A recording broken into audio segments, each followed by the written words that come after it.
Hey guys, a big problem that a lot of beginning chess players make is trying to launch attacks without enough backup, right? You've got an army of pieces on your side, and if you're going to try and break through, capture, checkmate the enemy king, you want to use your army.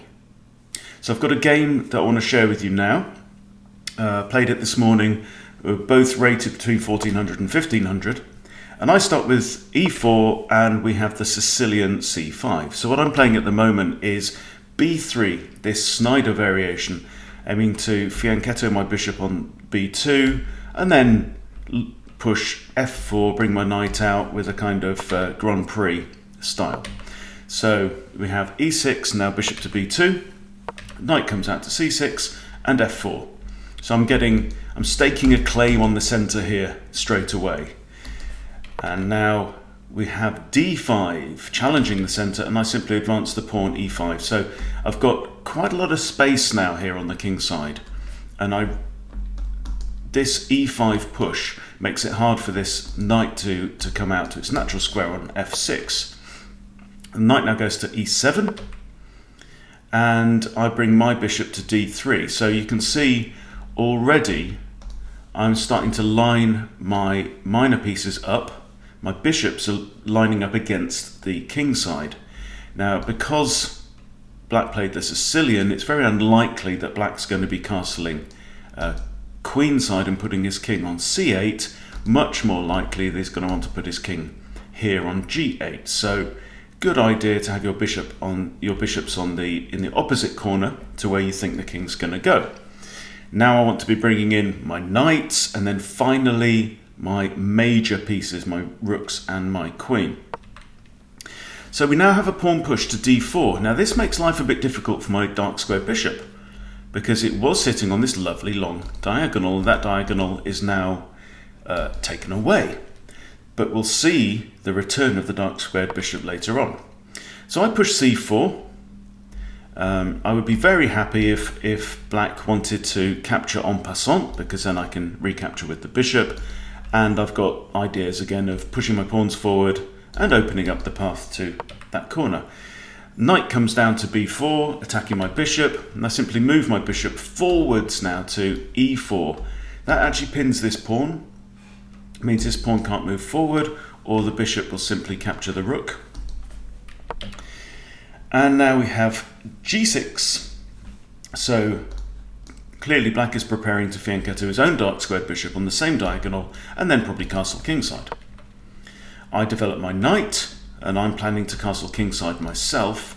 Now one nice thing about this Grand Prix style where you play e4 and f4 is that you can develop your knight to here or even sometimes to h3, but the fact that the pawn has moved here actually gives this rook a route round to maybe join in the attack on there. So once you castle, the rook's only a couple of steps away potentially from being part of the attack.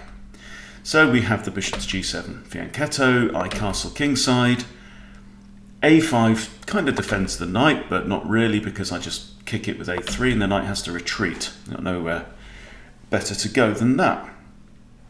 Now, I now push a4. I just want to cancel out any ideas of blacks of pushing down with the a pawn. And we have queen to c7. I now try to improve my bishop. I notice this pawn is undefended right now. So I improve my bishop here, maybe attacking this pawn. Black pushes b6 to defend the pawn. I now push d3. So what we've got now is we've got a pretty locked up queen side. This pawn can't really push forwards because it can get attacked twice.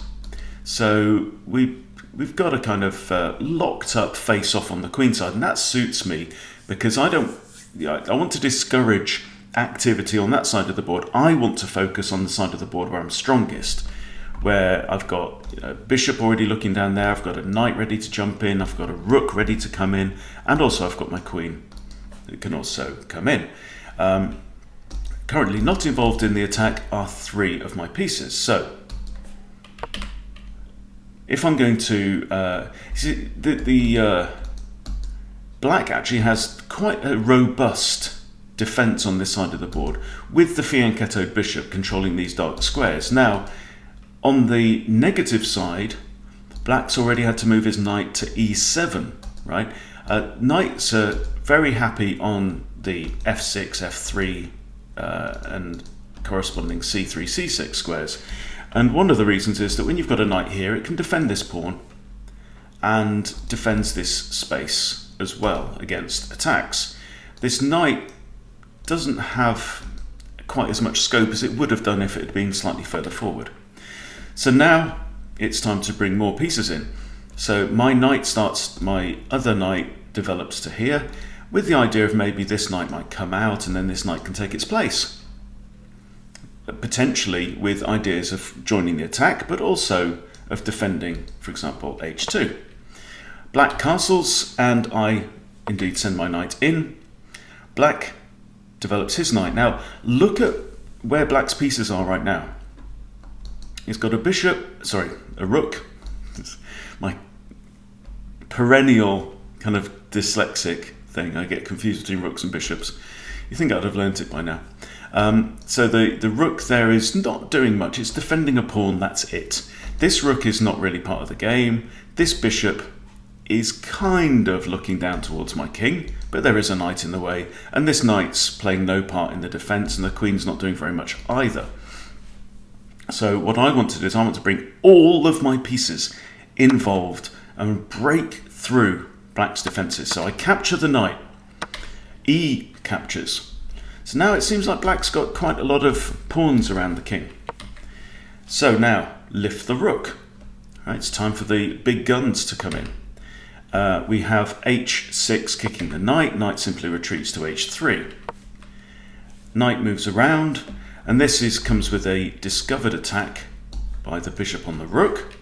So I simply move my rook across to g3, which is where it wanted to go anyway, so it's lining up now with black's king. Black's king moves to h7, getting out of line of the rook, and now my other knight comes into play. Okay, so what have we got left to bring into the attack? Really these three pieces. The knights and the rook are now definitely lining up with ideas. Now I've got maybe ideas of like knight to g5 coming with check, and if pawn captures, I've got knight captures with check again, but I couldn't quite see a way to finish it off with this. If you think it through, let's say, knight takes, pawn takes, knight to here, check, then black could move the bishop in front of the king, I could move my rook across, and it's not a winning attack. To launch a winning attack, maybe I need more artillery. So the knight now comes around, also probably defending this square. I think black's also kind of figured out that there is this kind of double threat from the knights. And now it's time to bring my bishop around. My bishop's doing nothing over here. It's just staring at this pawn. It can't really go here, it's just staring at this pawn. Okay, but I do have options of maybe if this pawn moves, then the bishop could be useful. Right? We want to be targeting all our pieces towards the opponent's king. Now rook comes across to e8.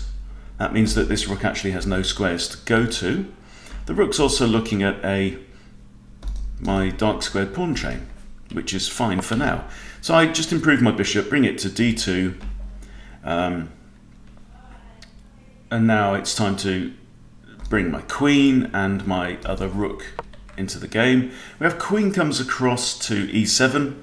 Not really sure of the point of that. I mean, we've got now, 1, 2, and 3 attackers against this pawn versus 1, 2 defenders. Okay, but is the bishop going to take the pawn on the first move and then be captured by a pawn?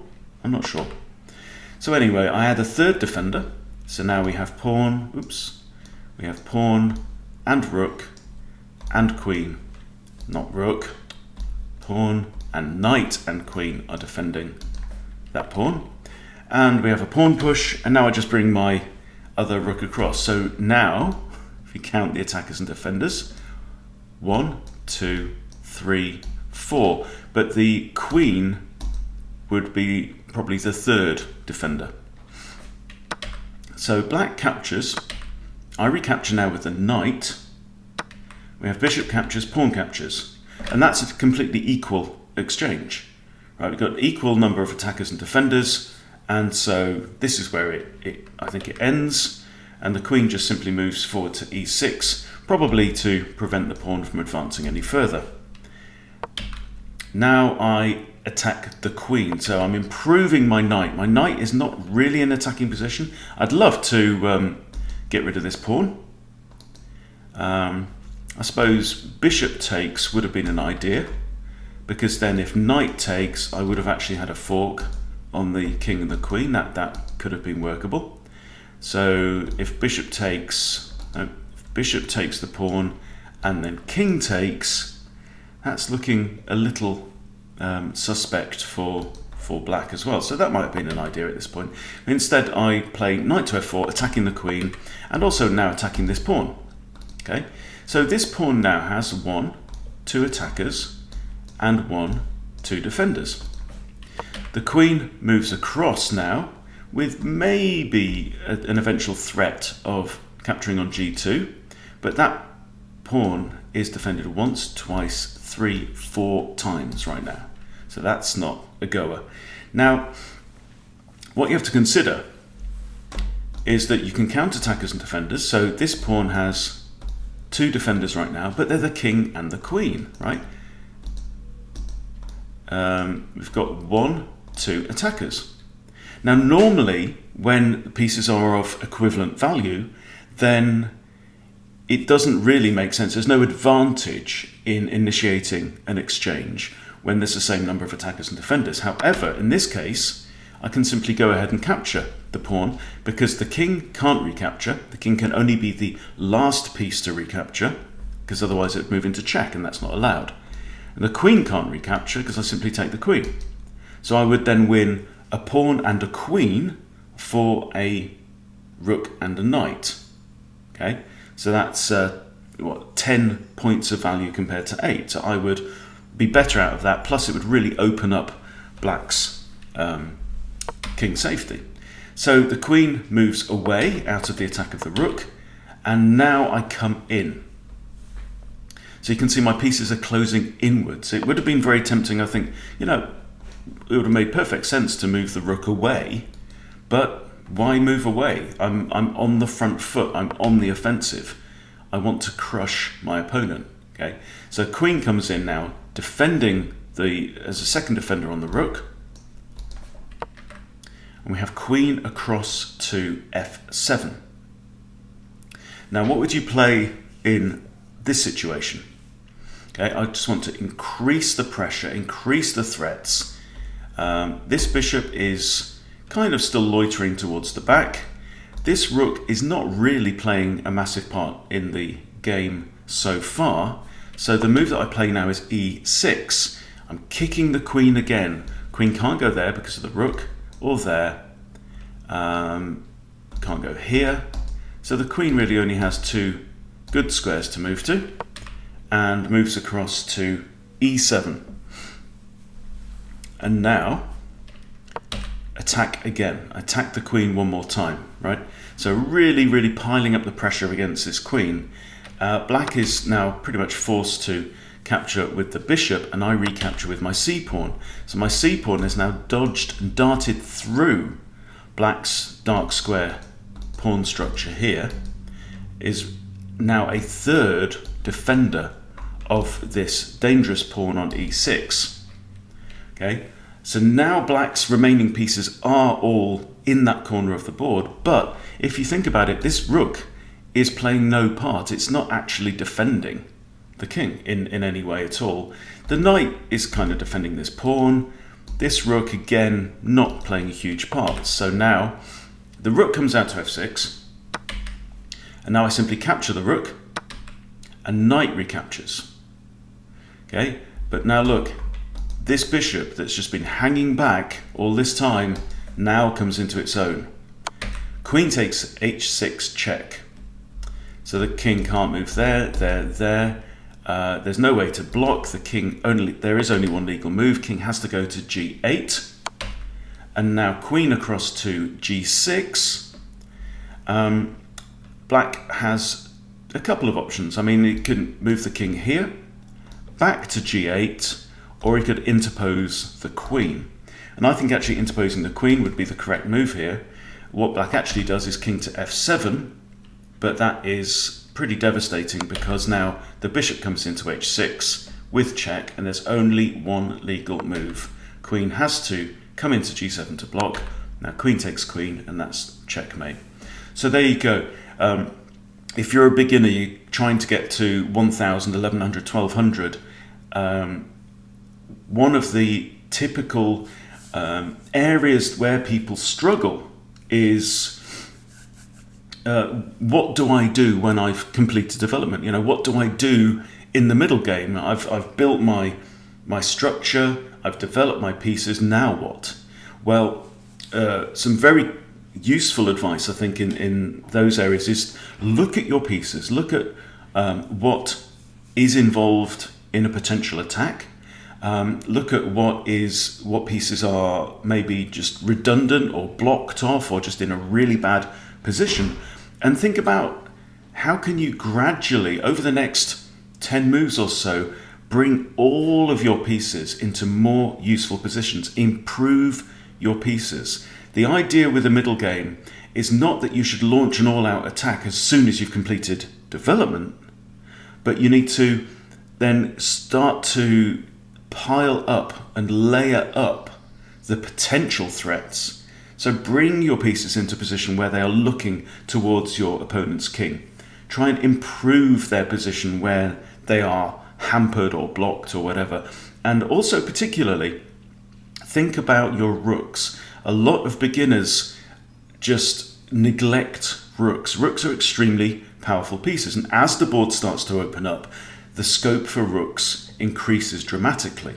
So think about, once your minor pieces are out in the board, once your king is castled, once your queen is off the back rank, think about centralizing your rooks. Bring them onto d1, e1, or d8 and e8 if you're playing black.